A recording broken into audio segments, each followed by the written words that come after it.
remorse, guilt, regret. Why do we feel it? Why do we experience them differently from each other? Find out now on Humans and Remorse.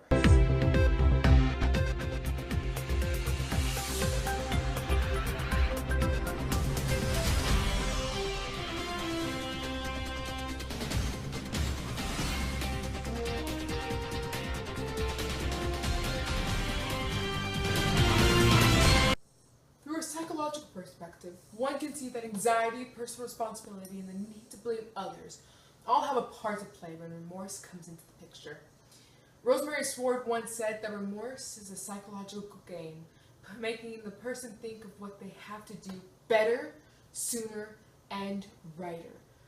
This idea of guilt comes from remorse. Let's throw it to Jody Amon from Healthyplace.com, who'll tell us a little bit more about guilt. So often that we're feeling guilt is that we feel this heaviness, like we've done something unforgivable. And this thing that we've done that's unforgivable could be something really, really horrible, or it could be nothing that's not too much of a big deal, but we feel like it was wrong and that we did it wrong and that's not okay. And because we feel like we did something wrong and that it's not okay, that we have to be responsible, and the guilt is kind of like our penance. And so if we let go of that guilt, then we're not really being a good person. Some wise words she has. Wow. As we move on to a more psychological approach, many could guess what different kinds of remorse people feel. Anyone want to yell one out for me? I heard buyer's remorse. Very good, little Susie. Buyer's remorse is feeling, as Rosemary Sword put it, one could have gone more for their buck. Let's go to Ben Carlin from YouTube's very own SuperCarlinBrothers to show us what buyer's remorse actually looks like. Have you ever gone out and bought something and at first been so excited about your brand new toy, but then slowly, as the excitement ebbs, you start justifying the purchase decision with reasoning that would have been really useful during the purchase decision, but let's be honest, you didn't think about until after the fact? Let's say you go out and buy a brand new laptop. It doesn't have to be true or anything. We're just saying. But while we're just saying, of course you go with the good one. You go home and start that amazing unboxing process with that new gadget smell.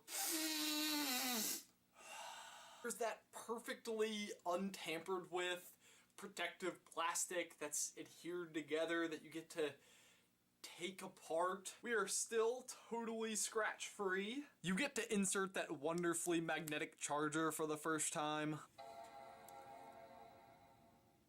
Time it boots up.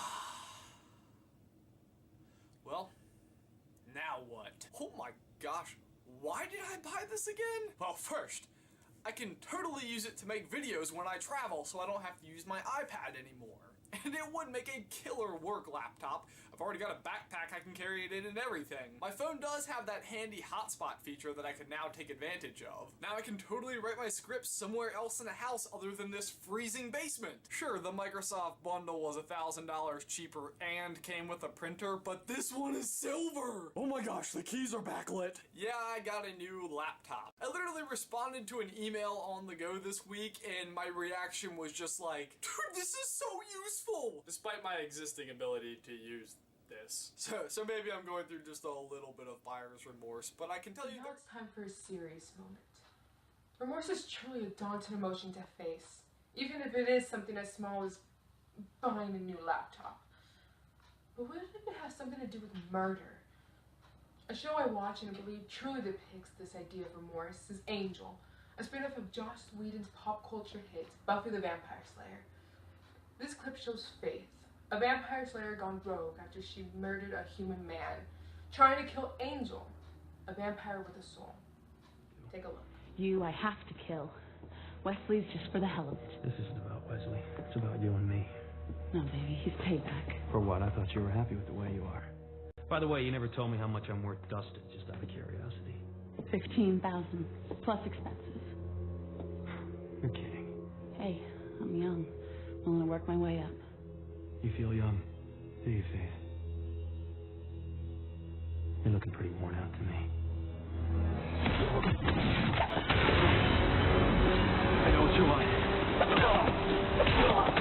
But I'm not gonna do it.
Last but not least, we take a look at Robert Vine's The Blood Doctor.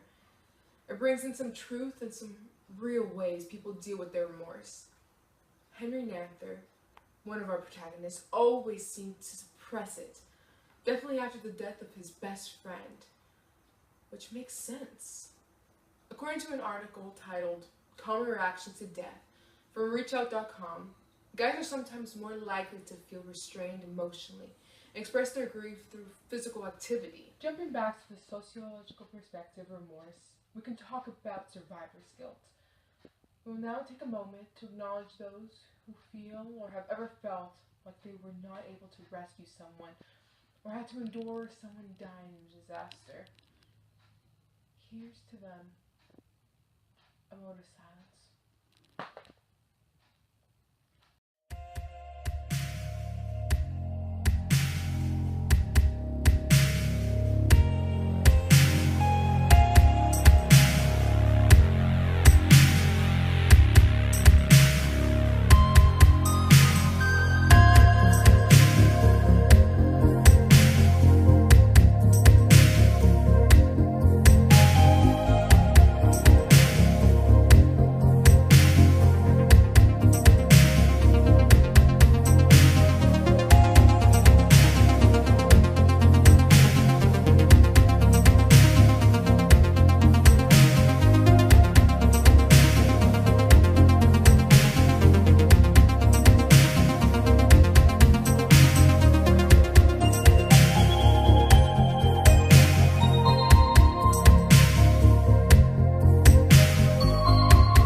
Remorse.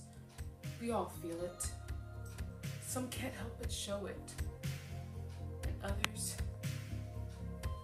find it as a weakness. But here's one thing you should take heart. A good friend of mine, who you should probably know from movies like We're the Millers, once said,